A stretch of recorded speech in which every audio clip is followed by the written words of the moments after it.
What's up, everybody? Happy Wednesday evening. Hope all is well with you, Buckeye Scoop family, Buckeye Nation. Do me a favor, hit that like button. As soon as you get in here, just make it a routine. Boom, click that. Also, subscribe. If you have not subscribed, click that subscribe button. We would greatly appreciate it. Also, hit the pods up, Apple Pod. Subscribe there if you haven't done that. And then Spreaker.com. That's my little platform I like to go to. Hit them up, save us on there as well, so you can have the full gamut of content for Buckeye Scoop. Listen, man, we're going to talk about something that just popped, a massive transfer portal ad, and we're going to talk about some other things too. But listen, I'm excited about this, and don't you dare play this down. All right, and we're going to talk about it. But also remember, I want to get a program alert. Make sure I got my notes here. Shout out to the homie Dev, Buckeye Scoop, Dev, and Buckeye Boys, Dev.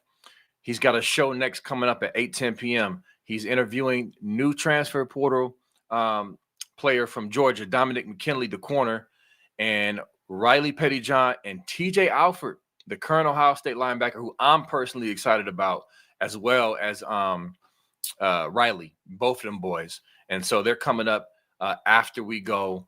And so make sure you tune in to that. But remember, when you send those wonderful super chats like you always do, helps to go towards the pay it forward, which is our military and our first responders. We're going to look out for them because they always look out for us. Nevada Buck, welcome back to the States, my good sir. How are you feeling today? I'm feeling good. I'm battling a little bit of that Canadian cold, but I'm feeling better. I'm on the I think I'm on the mend, and it just happy to be back, man. I got to tell you, there's Yeah, nothing. It's always nice to go away, but there's nothing better than coming back. And so I'm glad to be here. Glad to be back on the show and ready to talk Ohio State football 2026. absolutely. Definitely glad to have you back home. You were able to go a few times as you were away. And we held it down for the other days you couldn't. But yeah, definitely glad to have you back. It's officially off season. And this one, kind of popped up, this little acquisition that we just got here. I'm just going to pull it up immediately. I'm going to share my screen so we can see who it is. And it is Brady Young from Perrysburg, Ohio, a punter. We got a punter, an experienced leg in that punter room. Let's pull up and shout out to official Ohio State DG. He said, "Does that say 66? Sweet baby Jesus, smiling through it all. Can't believe this is my life." But yeah, a long of 66, average 42.3. Like Nevada said, well, Nevada told me backstage, talking about experienced punter. He's experienced, and he's a homegrown Ohio guy. Very excited about this. Listen, folks been talking about how this program has not really put as much emphasis in special teams as they think they should. Well, in my opinion, getting the kicker that we got and now getting this young man, Brady Young, out of the portal, to me, shows that, okay, if they weren't, they are now. And so load that room up with experience and options, and I'm excited, Nevada. Well, yeah, I mean, it's kind of the punter position never matters until it matters. We've talked about that many times with the special teams and all the special teams guys, and statistically, he's similar to the guy that we had last year, but competition just brings out the best in everybody. But to me, it speaks to an overall portal strategy of changing out your young players for old experienced guys. You know what I'm saying? And if you really look at our portal acquisitions right now, we've got just I mean, we got older. I mean, if Indiana's the model of the 23 and a half year old average, team age or whatever it's going to be, um, that's kind of what Ohio State's going for. And, I think there's been a radical transformation on the Ohio State roster just in a few months, and this is just the latest example of it, where you bring in a guy, who's a senior, who's got experience, who's an older player, and all of a sudden, the recruiting rankings become irrelevant. It's irrelevant whether he was a 5-star, 3-star, 2-star, whatever it is, because he's now a veteran player. He's played college football. He's got experience, and those guys just inevitably, with obviously with notable exceptions, but generally older players are better than younger players. And I think Ohio State has gone from potential to production, has gone from youth to experience. And I think this is going to be kind of the new normal for Ohio State and for all the elite teams in college football.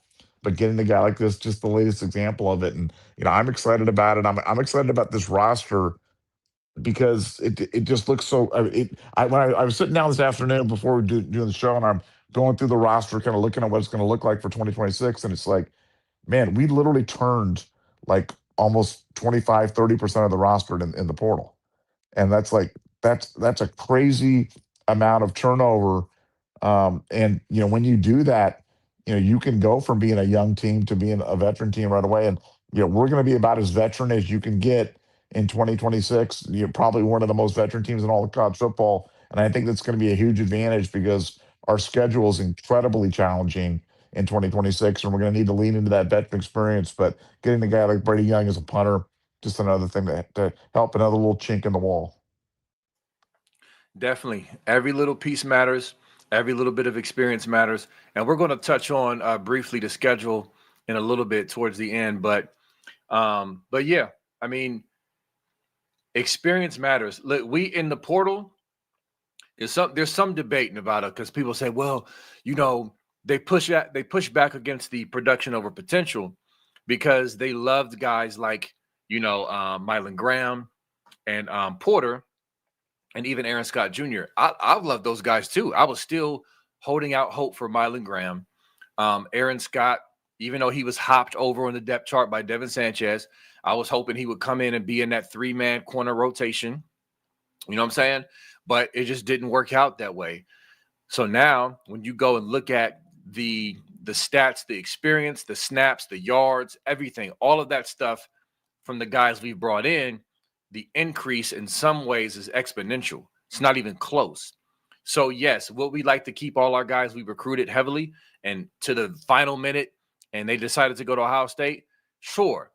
But in this new portal world, when your hand is forced in the way it's being forced from different parties, you got to maximize and bring in production. And so we've brought in a lot of production, and I think we've bought in a lot of experience and some guys who I think are being slept on, like Jacoby Jackson. Shout out to Dev, and he's really kind of put me on to him a little more. That hey, he may not just be, and I never said this, but he's been looked at widely as just some depth piece to throw in. But when I look at him, for example, Nevada, I think, and this is just my opinion, I think he's an upgrade skill and talent wise over CJ Donaldson. His pass pro grade is pretty good. I forget the numbers, but it's good. And then I think he's at least a slight upgrade, if not more, over James Peoples as far as skill set and explosiveness, getting north and south. And I liked James Peoples. He didn't really pan out this year as much as we thought, but he started to come on towards the end of the season a little bit. But just giving you an example of kids that I feel like some people are just kind of overlooking. I really like this portal class. And so, yes, experience along with Nevada, the Julian Sayans and JJ Smiths and those guys that are coming back on the roster and the Bo Jacksons. I don't know why fans wouldn't at least be mildly excited, Nevada.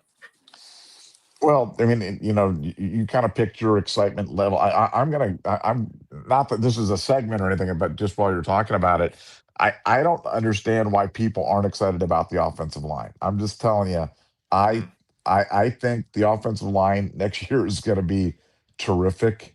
I mean, you're talking about multiple guys with 2 years experience off the national championship team of 2024. You're returning basically everybody this year from an offensive line that, if you looked what Indiana did in the Big Ten or the national championship game against Miami, they gave up 3 sacks to Mendoza, who's a pretty mobile guy, but they were getting rid of the ball quickly, man. They were getting rid of the ball. They were chipping. They were giving their tackles, help. yep.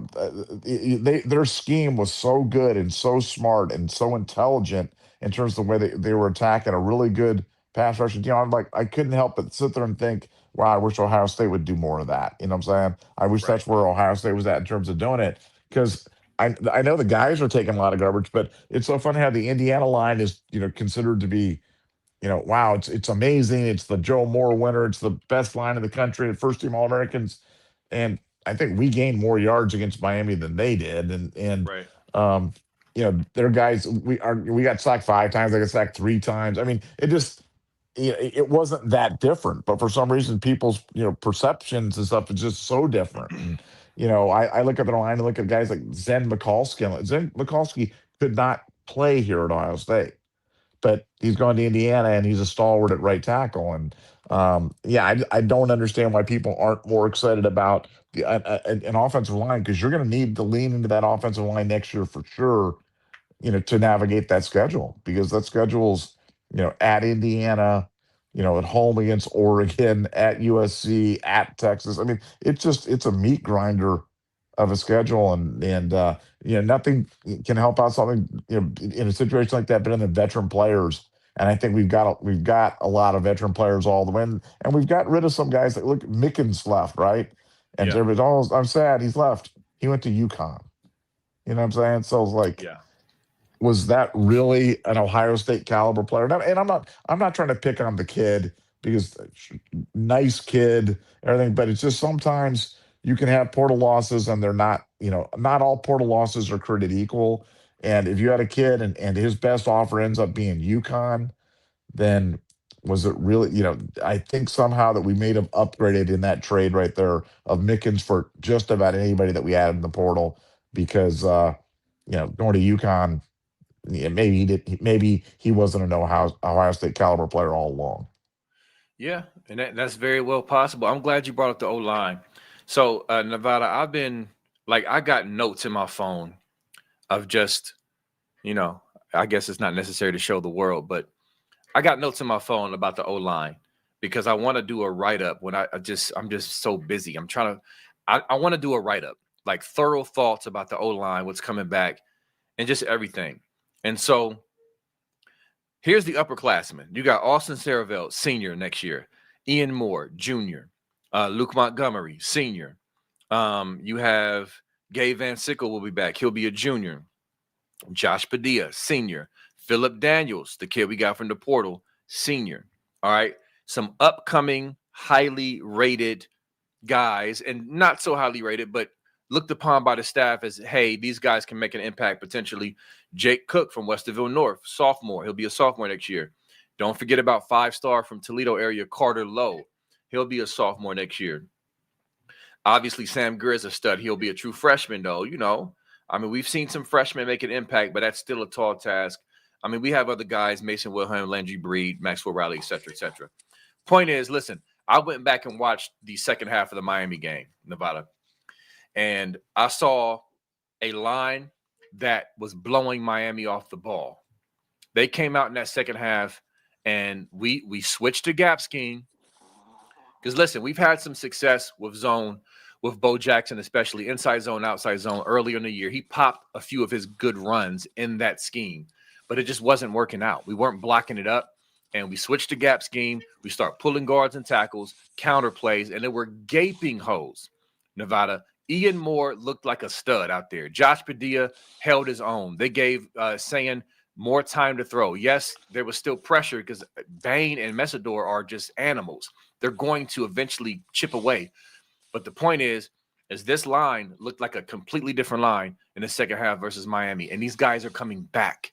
And so, yes, Nevada, to your point, people have the last impression in their mind, and they have not went back and watched the game. So all the bad plays are still in their head. They've seen it replayed on Twitter, and it's just like they're just going off of that and not really digging in and doing research and just considering everything.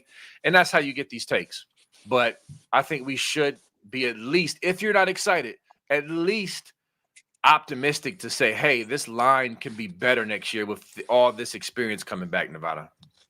Well, yeah, and I might have missed it, but I didn't hear you say Carson Hinsman's name. I don't know if you had him on your list or whatever it is, but returning a first team All American, Oh, yes. I'm sorry. I skipped over Hinsman. Yeah, Yeah, my bad. it's like, oh yeah, I forgot the first team All American. I thought I mean, Right, like, my bad. I, it's a really good line, man. It's a Yeah, really good line, and as you said, it's a veteran now. It don't start me talking about 2027 because we're gonna be losing so many guys off this right. line in 2026. But we'll worry about 2027 then. But for next year, oh my goodness, we have so much experience. I mean, how many starts do we have coming back between those guys? I mean, it's Yeah, got to be, it's triple digits for sure. I mean, it's an incredible amount of starts for those players, and there's nothing like experience for offensive linemen. There's nothing like 1 year older. Those guys get exponentially better from their junior to their senior year, and we're gonna have an offensive line that pretty much goes seniors all the way across the front. That's going to be a heck of a line. All we need is a semi-intelligent offensive coordination and scheme to go yeah, along with these guys to put themselves in a position to be successful because we missed some really remedial stuff that Indiana did. And that's why I want to give Signetti all the credit in the world. He's been able to keep his staff together. Now, he just had a chink in the armor there where he lost his strength and conditioning coach to Tennessee, but like his offensive and defensive coordinators have been with him for 3 years, and that's kind of unheard of now yeah. in 2026 to keep guys like that together and keep them with them. And I think that's been a big part of his success. Now they're at the top of the mountain, and this is when people start to take shots at you and poach your staff, poach your players, and so they're going to have some different kind of challenges. But Signetti is a heck of a coach, and I thought their game plan against Miami was so intelligent. And on the biggest play of the season for Indiana, B, what did they call? What was the call? I actually think I missed that. I missed that. I missed plays down the stretch, so I'm not Was sure. it 4th and 5, and they call a quarterback run to Fernando Mendoza right up the Oh, the one where middle? he bowled over and Yeah. stretched over the end zone. Okay, I did see Yeah, that. My bad. That big was big that was play, the crazy. biggest play of the season. They need it all, and where do they go to? The quarterback run. And so for all the people that are like, think back last year or in 2024 when we won the national championship. How many times when the game was on the line, what did we dial up? We dialed up running Will Howard. You Yep. know what I'm saying? Like that play is so hard to defend against because it's just a numbers game. I do not understand why Ryan Day continues to write that out of our playbook. Apparently, Ryan Day had made some comments too on some podcast or something about um, why should we try to trick people or deceive them or to do, we're more talented than 99% of the teams we play or something. And I'm like, man, I really hope that's not your attitude about offensive coordination, is that we shouldn't, but that certainly would be consistent with that 13 and 14 personnel. You know what I'm saying? Like, because we always wondered, how did we get to that spot? Well, the only way would be if you had a head coach that was like, something, I don't care if you know where we're going, we're just going to go there and we're just going to be more talented, and we did. And I'm just telling you, that's a crazy way to look at offensive coordination in 2026 because everybody's got talent, everybody's got experience, and I give Indiana all the credit in the world for coming up with a good game plan. I think their game plan was the difference of the game and the reason they're the national champs right now. Yeah, yeah. I mean, that's a lot to really think about. Well, a couple things. Unless something is off here, Nevada, I'm looking online. The Ohio State website and another outlet has Carson Hinsman listed as a senior, like a senior now. He, So is he's he gone, or does he have no, another year?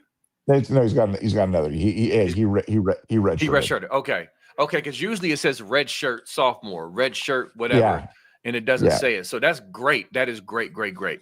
But anyway, to your point about the quarterback, yeah, I mean, whoever is the OC that comes in, like you always say, Nevada, I hope this person, and I believe he will, because he's most likely coming from the NFL, is going to be able to push back against Ryan Day if that's needed, if he's insisted on not allowing him to run.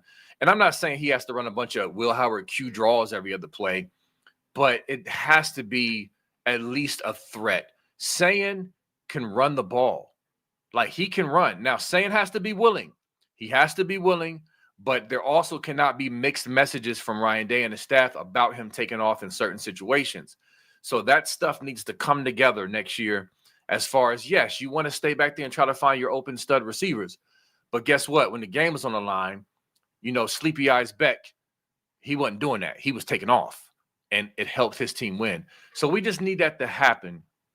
But also saying hitting the weight room a little bit this year and just maturing even more, maybe that'll give Ryan Day more comfort, because I think I think in your mind it's easier to run a 6'4", 235-pound guy between the tackles and on Q draws than saying who's 6'1" and nowhere near that.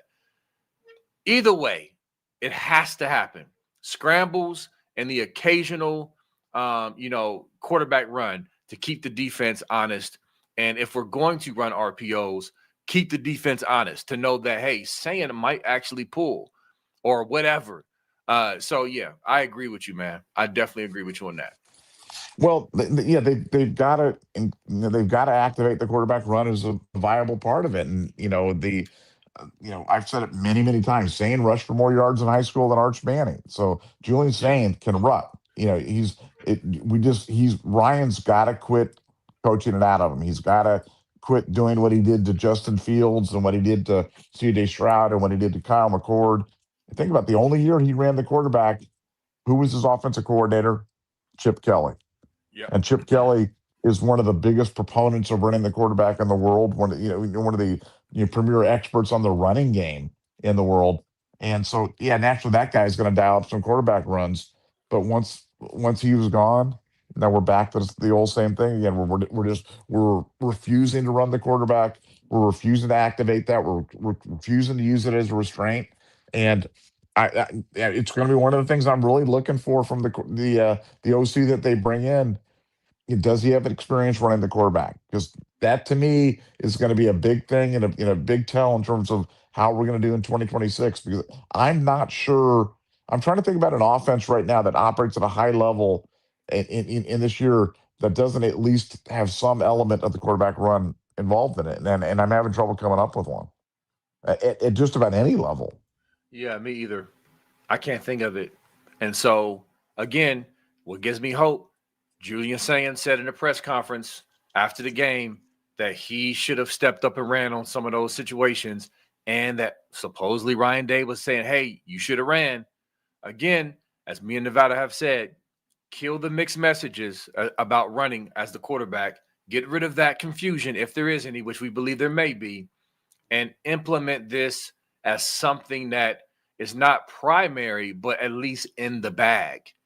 You got to take off sometimes. You have to pick up that 5 yards, and make it third and 5 instead of 3rd and 10, or pick up that 3rd and 2 where we move the chains, where every possession is critical.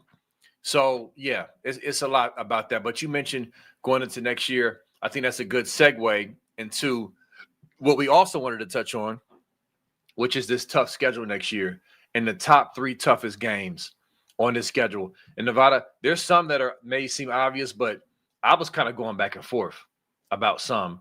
Did you want to start off with your top 3 in order of those top 3?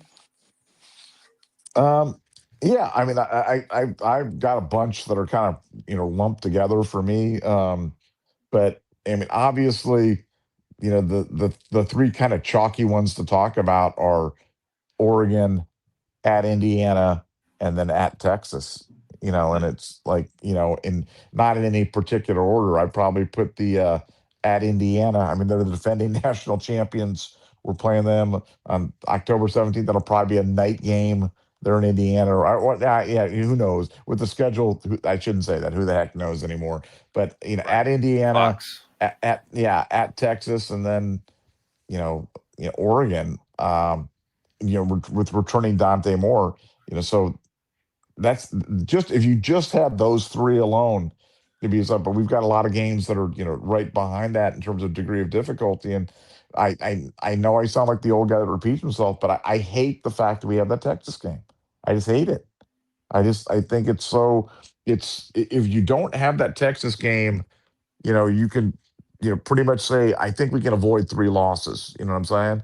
But when you throw that Texas game in there, there's a possibility you get to 3 losses. And if you get to 3 losses, there's a possibility you miss the playoff. Yeah. So I think Ohio State is playing a dangerous game. And I know all the people that want to come out and say, oh, I like the tough schedule. We need to have the tough schedule so I can see the tough games. And oh, that's all. I'm like, what? Our schedule's not tough enough as it is? Like, come on. You've already got. Look at the schedule that we have. Look who we're playing next year, and then throw Yeah. on top of that potentially a Big Ten championship game, then 4 playoff games. Like, what in the world are you talking about? I mean, it Yeah. might be one of the toughest schedules of all time. Certainly for Ohio State, it'll be the toughest schedule of all time. But yeah, very, very, very challenging for Ohio State, and those would be my three toughest. And I'm assuming your list is similar, maybe some differences there on the back end. Yeah, a little bit of difference, but let me read this off to everybody because I want y'all to kind of see the picture that we're kind of pulling from. So, um, this is the 2026 schedule. Ball State, Kent State, whatever. All right. At Texas, at Indiana, we got Illinois at home, Maryland at home, Northwestern at home, Oregon at home, at Iowa, at Nebraska, at USC, and Scum at home. Nevada on my top three. I'm actually putting Iowa in my top three. Okay. The reason why is because to me, first of all, I'm still haunted by 2017. I'm telling you, I was prophetic in a way that I wish I wasn't. Before you knew me, probably knew I existed when I was doing my online social media stuff and, whatever, college football talk. I predicted the trap game at Iowa and we lost in spectacular fashion. I was so nervous about that game. Coming off of a big game. This is even before we played Penn State and how everything happened with all the emotion and the comeback. But I knew it was going to be an emotional game and on some level at home and then turn around going on the road to Iowa. With that said, there's no order to the games yet, but what makes me nervous, I'm always nervous about going to Kinnick Stadium. And who says we don't play them after we play Oregon at home or after another big game? So to me, I got USC. Let me see. My number one is going to be at Texas because it's week 2. And I'm going to go number 2 at Iowa, number 3 at USC is my top 3. That doesn't mean at Indiana is not going to be tough, but I think it's a little easier to get up for playing the defending national champs. If it's on the road, you still like, hey, this is a big one. And they're going to want their payback, the Julian Sands and Jeremiah Smiths. I'm going with at Iowa, man. At Iowa always makes me nervous. There you go. Yeah, I'm going to put my sneaky game is going to be at USC. I think USC Yeah. is going to be sneaky tough. Um, because that's a West Coast game. You kind of get out of that big noon window there. You know what I'm saying, like that, because they're not going to play the game at 9 a.m. on the West Coast. Right. So that could be an evening game there at USC. And I know that Ohio State will have a ton of fans there, and Ohio State travels well wherever, but certainly out in the West Coast they do. But USC's getting better, man. I'm telling you, people want to sneak on or sleep on Lincoln Riley and say, he's soft and it's deep into this and not.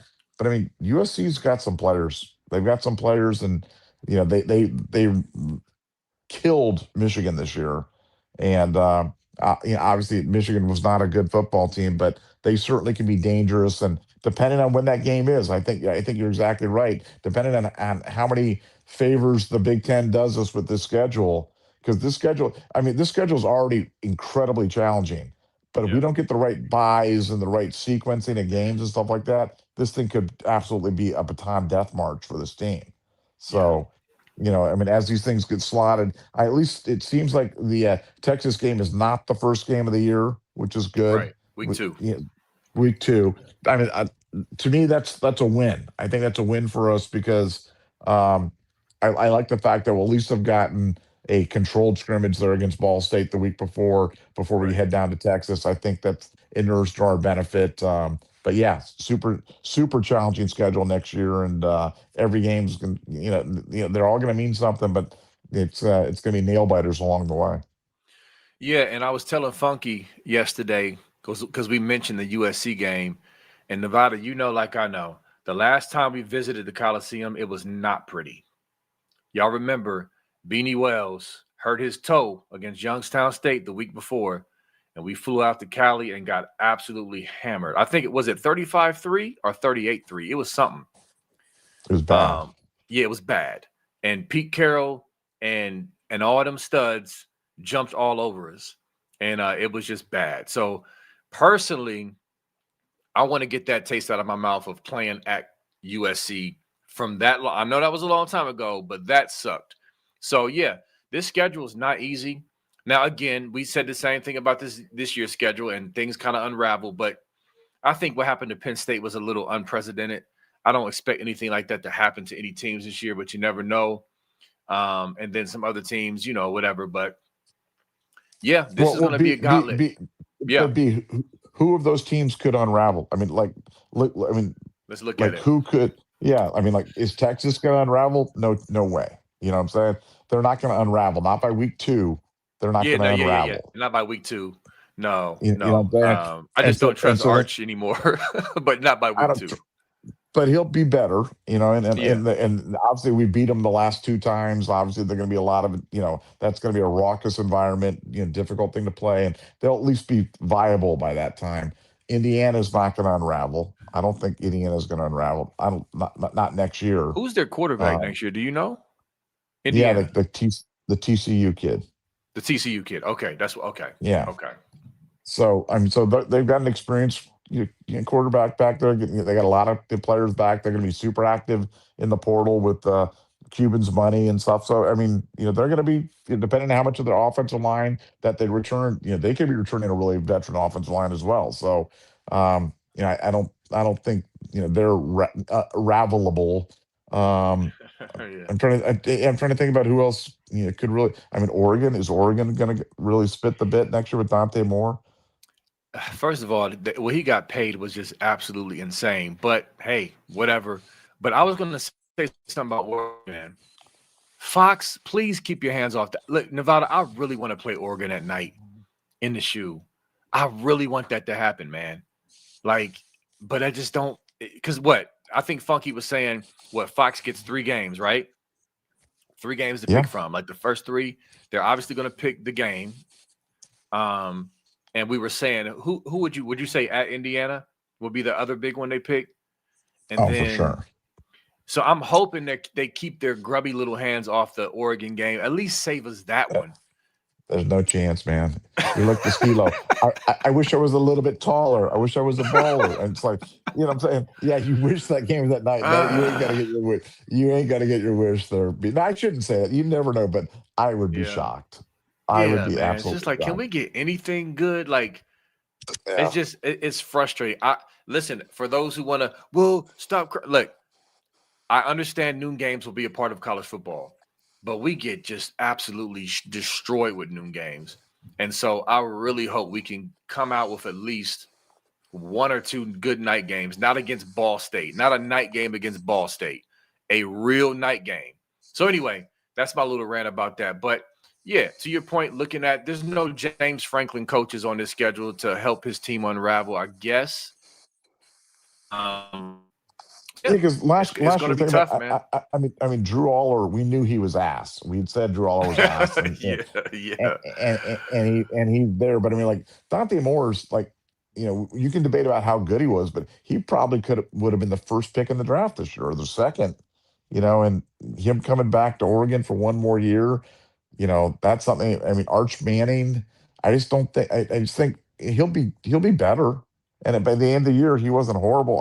I mean, he violated Michigan in that bowl game, and you know, did a lot of good things. So you know, man, you know, we've got some huge challenges next year. But the I want Ohio State to play tough games crowd is going to get their wish, because there's going to be a ton of tough games next year. Yeah, there is. And I keep glancing and looking. Is there a sleeper? Altmaier's gone from Illinois, right? He was a senior, I which, believe. which is good. That is good. Yeah, because he's a good Big Ten QB. He's a good QB, Yeah. and Yep. so that's good to not have him. Even though we're going to be at the shoe. So yeah, And we don't get I mean, we don't get Washington and Demond Williams. You know what I'm saying? Because I right. think he was going to be a problem next year too. Yeah. Um, we do get Michigan.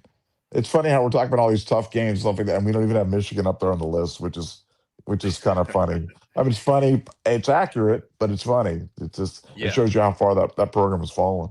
Yep. Definitely. So yeah, yeah. Let's go ahead and dive into these super chats. Stilly Matt, the GOAT.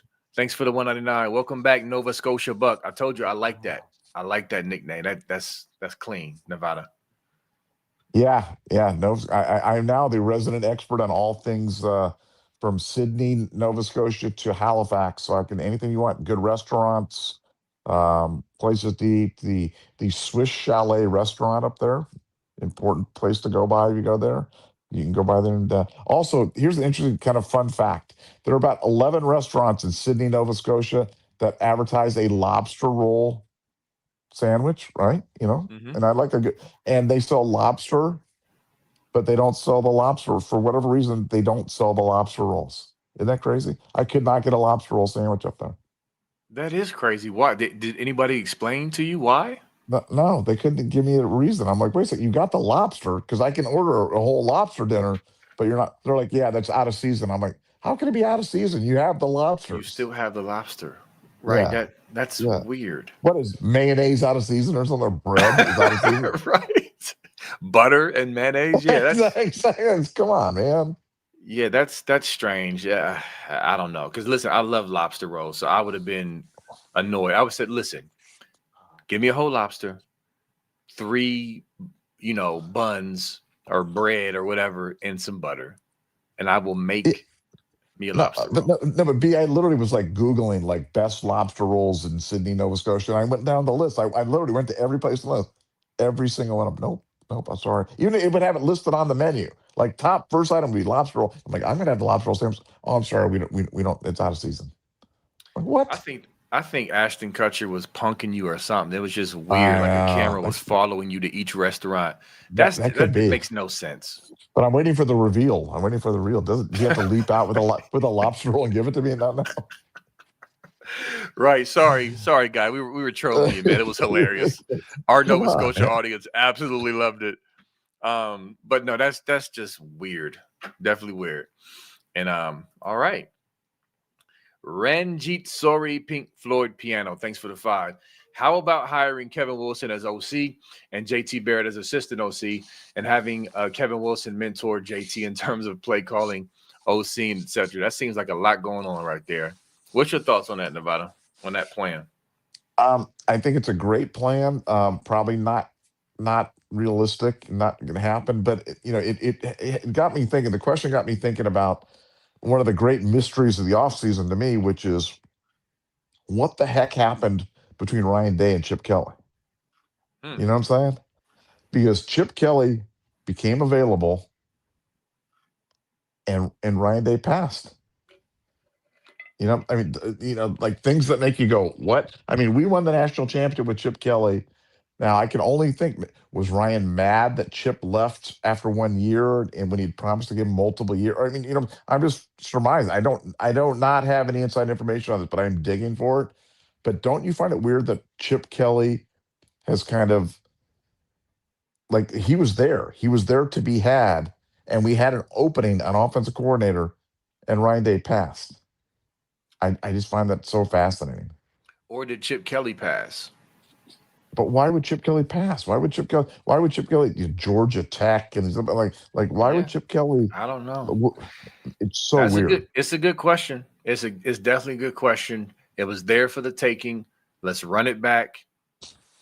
Good question. So yes, please, as you dig, as your guys hit you up, please let us know because I'm very curious as well. I would gladly have taken Chip Kelly back, right? Agreed. Absolutely. All right. Stilly Matt, thanks for the 199. Shout out to Licorice Elephant LLC. What? Fill me in. What did I miss? This sounds hilarious, but I don't get the reference. What did I miss? Nevada, you know? The licorice elephant. You've got the Google machine there. I mean, Steely Matt's usually coming up with some great. The licorice elephant. I don't know what that is. It's probably something somebody said in chat. I don't You know, think but I'm googling. some Let me some see. obscure some obscure reference is this related to something there in Columbus? Is this something in Nova Scotia? Is this The just a general observation?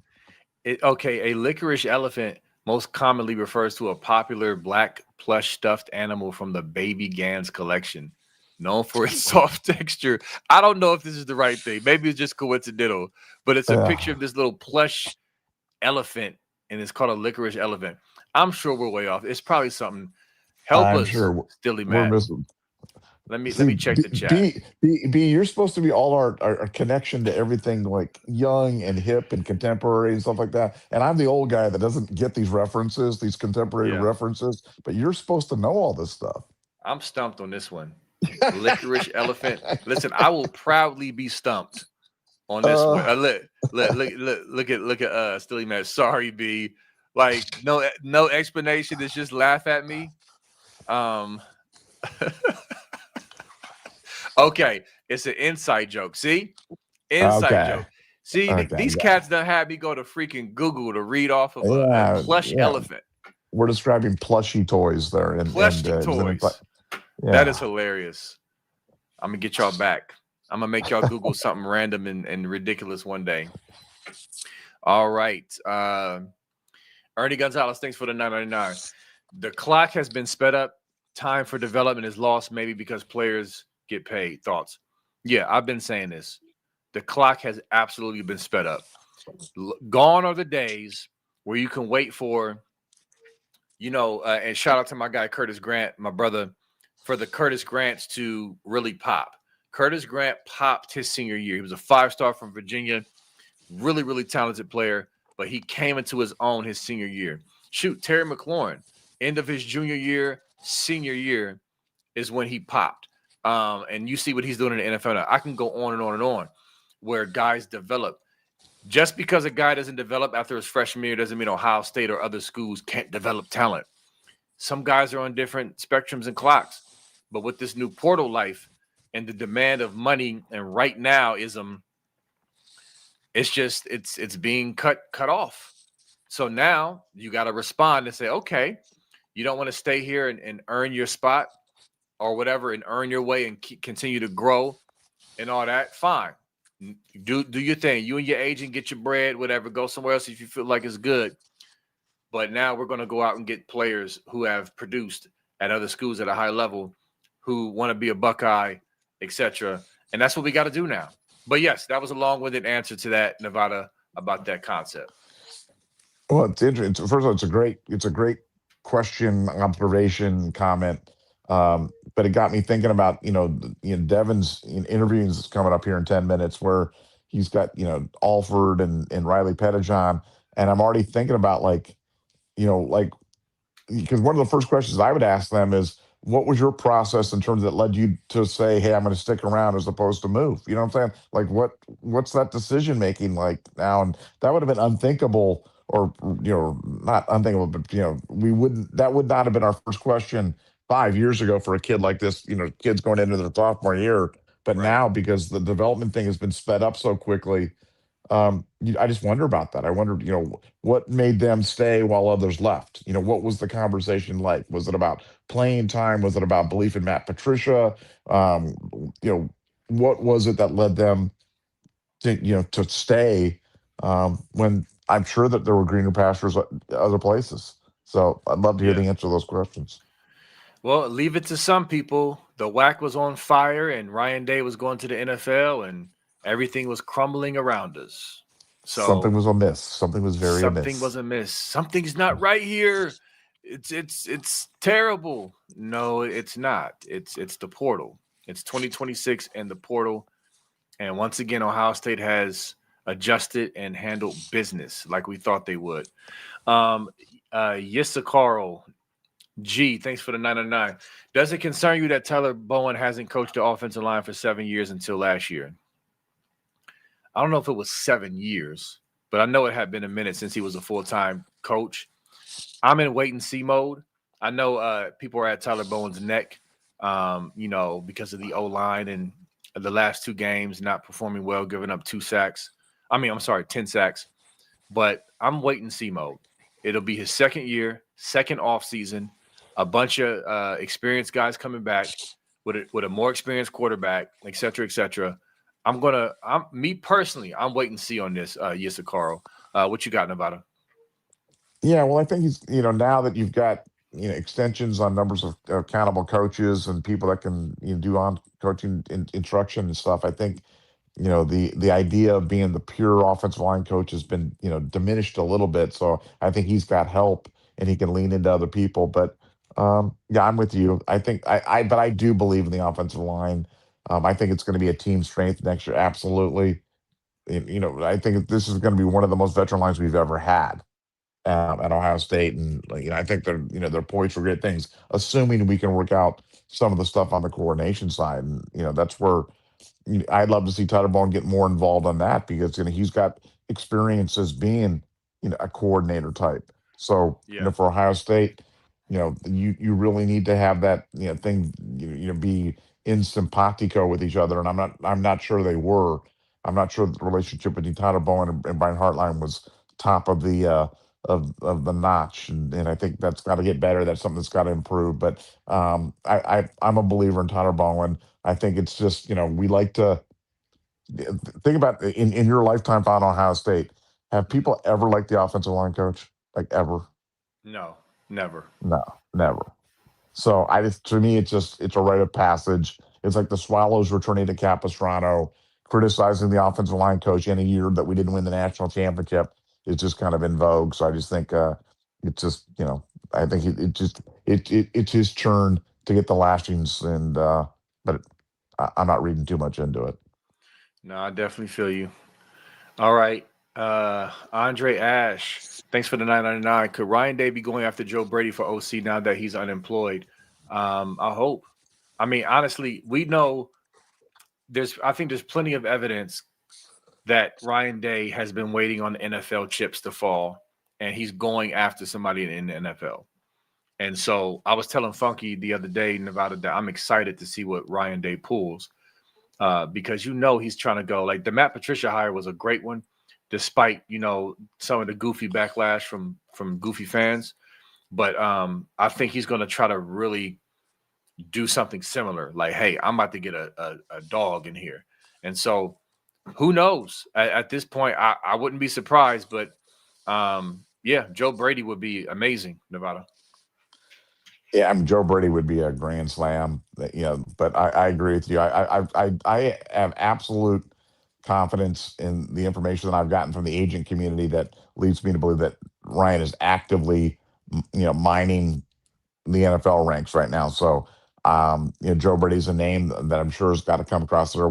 Is that kind of a dream one? Well, yeah, but not any more than Matt Patricia was. So why not? But yeah, we got Joe Brady. I would cry tears of happiness. Definitely, definitely. All right, got the last super chat coming up here. Let me share my screen because the great Toledo Geo has struck again.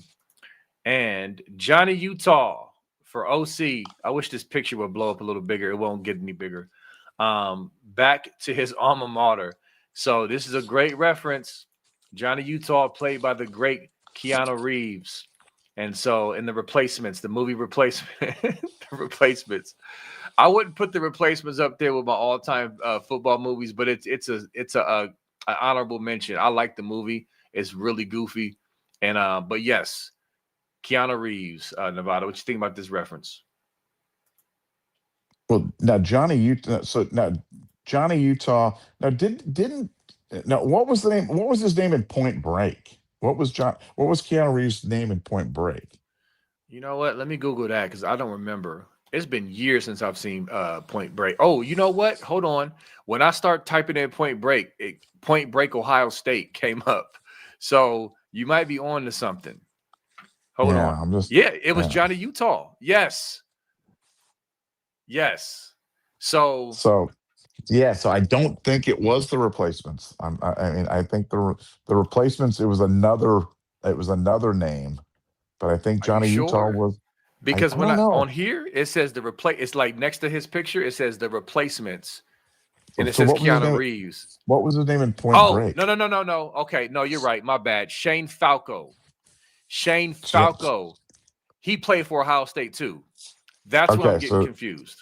both Ohio State quarterbacks That's the there, confusion. Yes. Johnny Utah and Shane Val. Yeah, it's very confusing. It's very confusing. Yes. But we do want to get our movie references correct. I know you're a movie guy. You want to Yeah. get this stuff correct. So So I'm curious, just on that note, as we close out, is that what Buckeye alum or Keanu Reeves' agent or whoever was obsessed with Ohio State? That's 2 rows for Keanu. You know what I'm saying? Like who? Like that's crazy. That's crazy. yeah, it is wild that that was the backstory that came up for both those guys, and Yeah.